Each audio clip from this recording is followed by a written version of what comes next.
Well, let's get right into it. What are the challenges of rising inflation and increasing debt for a developing nation like Nigeria? Of course, rising inflation is affecting most of the population because it erodes their purchasing power, and you see the wealth created by such hard labor dwindling due to the depreciation of the currency. And in such context, creating value becomes very difficult, and it's imperative to find solutions that could help curb inflation and help the nation like Nigeria prosper. It's something that is an important outcome for not just the country, but also the whole continent, knowing that Nigeria is the biggest economy of the continent at this point. So we're looking at new innovative solutions that we've been preparing for years that prove to become quite urgent to deploy in a country and a continent that both are extremely rich in terms of assets, I would even say wealthy, but considered as poor, which is not real poverty, which is more illiquid. And as such, Ubuntu Tribe has developed tokenization as a service where we could effectively tokenize those assets. Think of Africa with a GDP of $2.7 trillion when the global GDP is $88 trillion. But even more so, the actual wealth of the African continent is estimated at more than $100 trillion. So how do we monetize this wealth to immediately be able to capture it and to get the Nigerian and African population to benefit from it? That's why we've developed tokenization as a service in tokenizing real-world assets. If you think of inflation in Nigeria, as you mentioned, that has rose in January by 29%. Now, what we have done, we don't just talk about real-world asset tokenization. We've done it, and we've decided to tokenize gold in particular with GIFT, Gold International Fungible Token, that allows any citizen with a mobile phone to purchase gold. The gift is equivalent to 1 milligram of gold, which is under 1,000 naira, in a context where not everyone can afford a kilo of gold, which is close to 10 million, but using tokenization of real-world assets and fractionalizing ownership allows democratization of access to those very key assets that can help fight against inflation and preserve people's wealth. If you think of gold, for instance, even more than the dollar, has raised compared to the naira over 12 months by 233%. And if you look at the past 5 years, gold has raised by 630 or 640% to the naira. So our strategy is effectively, why don't we ensure that any Nigerian or any African and citizen can be able to access to this asset that creates so much value and that Africa actually has a lot of. Remember that the African continent sits on 48% of the global gold deposit. In addition to that, if you look at the current situation of Nigeria, where there is a flight to the dollar, it puts a huge pressure on the financial system and on the trade deficit and the economy of the country, while using gold, which is accepted everywhere and also available in the country, actually performs much better and puts much less pressure on the central bank and the Nigerian economy, while at the same time allowing every citizen to create and preserve the wealth that they fought so hard to establish. All right. Well, that's all quite interesting. But with inflation currently, the way we're seeing it in Nigeria, it's quite sharply on the rise. What are some of the biggest concerns for that, for specifically individuals and businesses?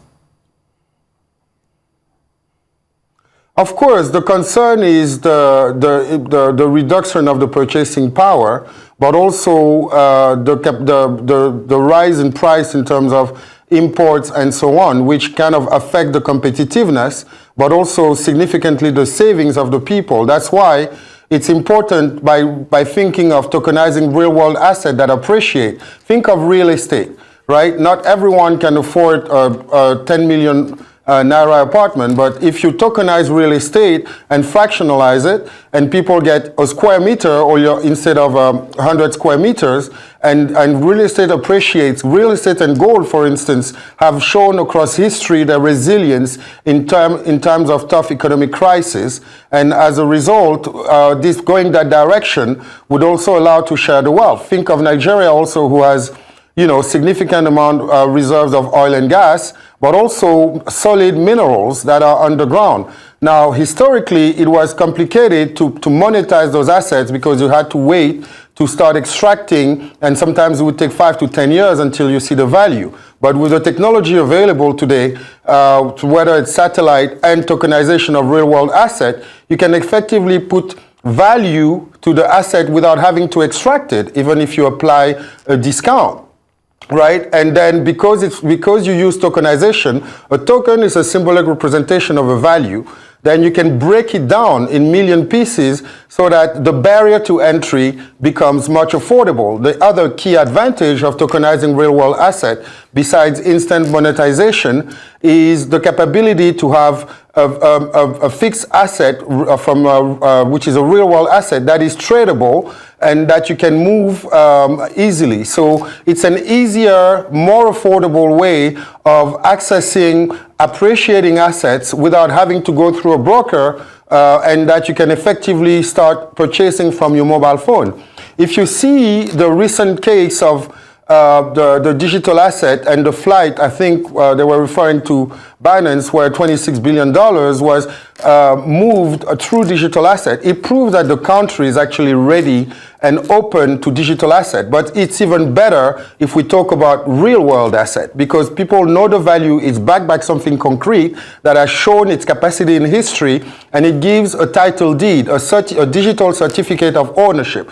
That's why GIFT, our Gold International Fungible Token, was a first step towards starting tokenizing other type of assets in the country. And I salute Mofi Incorporated, who has already started working on, gathering the key assets of the country and finding innovative ways to kind of create access to ownership for the population, and value this wealth that has remained untapped so far. And technology is a huge opportunity for Africa to leapfrog. Remember, we leapfrog fixed line through mobile money. Right? And today, Africa is at a crossroads where we have the opportunity to build and to innovate and embrace the future of finance by tokenizing real-world asset.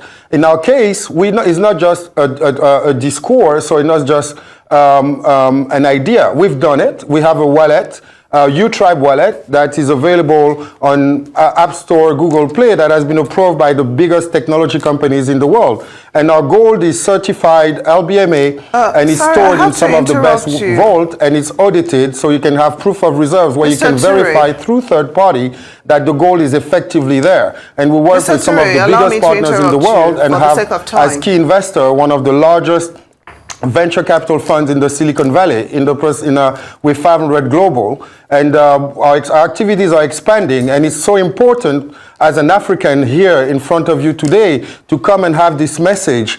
This is an opportunity that we cannot afford to miss. We have the opportunity to address the mismatch between illiquidity, that some call poverty, and wealth, which is asset rich, what we have, by bridging with technology, and tokenizing those assets and bringing into everybody's hands through their mobile phone. And that's really where the revolution is starting. And Nigeria sits at a very prominent position to become a global leader should the country embrace this innovation in this technology to effectively, finally monetize this amount of wealth that remains untapped. And for how long have we heard, oh, we're so rich, but we're so poor? We have an opportunity to end this today. And that's why we started with gold, right? So think of 1 year ago, right?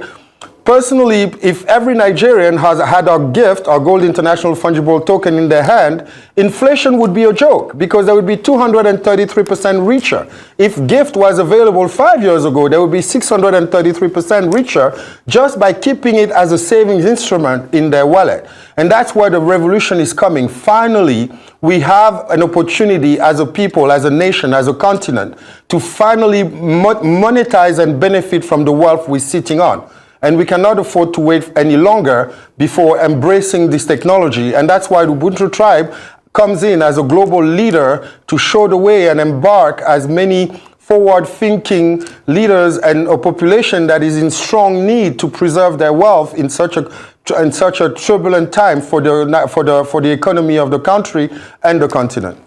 Mamdou Toure, founder of Ubuntu Group, thank you so much for joining us on Newsday.